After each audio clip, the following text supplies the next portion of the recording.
Hello, I am Lakshmi here. അപ്പോൾ ഇന്നും ഞാനൊരു ചെറിയ വീഡിയോ ആയിട്ടാണ് വന്നേക്കുന്നത്. വളരെ ഉപയോഗമുള്ളൊരു വീഡിയോ ആണ്. ഫുള്ള് സ്കിപ്പ് ചെയ്യാതെ കാണണം, എങ്കിലും നിങ്ങൾക്കിത് മനസ്സിലാകത്തുള്ളൂ. നമ്മൾ സലൂണിലൊക്കെ പോയിട്ട് നമ്മുടെ ഗ്രേ ഹെയർ കവർ ചെയ്യാനായിട്ട് നമ്മൾ പോകുമ്പോൾ നമ്മൾ അവരോട് പറയും നമുക്ക് കളർ ചെയ്യണമെന്ന് പറയുമ്പോൾ സലൂണിലെ സ്റ്റാഫുകളോ അല്ലെങ്കിൽ ഓണറോ നമ്മളോട് ചോദിക്കും, എന്താണ് നിങ്ങൾക്ക് എന്ത് കളറാണ് വേണ്ടത്, ഗ്ലോബൽ കളർ വേണോ അതോ നിങ്ങൾക്ക് ബേസ് കളർ വേണോ, നിങ്ങൾക്ക് ഹൈലൈറ്റ്സ് വേണോ എന്ന് ചോദിക്കും. അപ്പോൾ നമ്മൾ ആകെ മൊത്തം ഒരു കൺഫ്യൂഷൻ നമുക്കുണ്ടാകും. എന്താണ് ഈ ബേസ് കളർ, എന്താണ് ഈ ഗ്ലോബൽ കളർ, എന്താണ് ഈ ഹൈലൈറ്റ്സ്. അപ്പോൾ അതാണ് ഈ വീഡിയോ.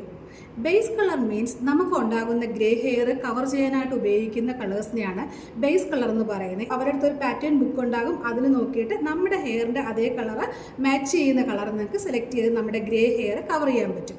അതാണ് ബേസ് കളർ. ഇനി ഗ്ലോബൽ കളർ. ഗ്ലോബൽ കളർ എന്ന് പറയുമ്പോൾ നമുക്ക് ഇഷ്ടമുള്ള കളർ നമ്മുടെ ഫുൾ ഹെയറിൽ അപ്ലൈ ചെയ്യുന്നതിനെയാണ് നമ്മൾ ഗ്ലോബൽ കളർ എന്ന് പറയുന്നത്. ഫാഷൻ കളേഴ്സ് ആണെങ്കിലും നമ്മുടെ സെയിം കളർ ആണെങ്കിലും നമുക്ക് ഫുൾ ഹെയർ അപ്ലൈ ചെയ്യുന്നതിനെ ഗ്ലോബൽ കളേഴ്സ് എന്ന് പറയും. ഇനി ഹൈലൈറ്റ്സ്.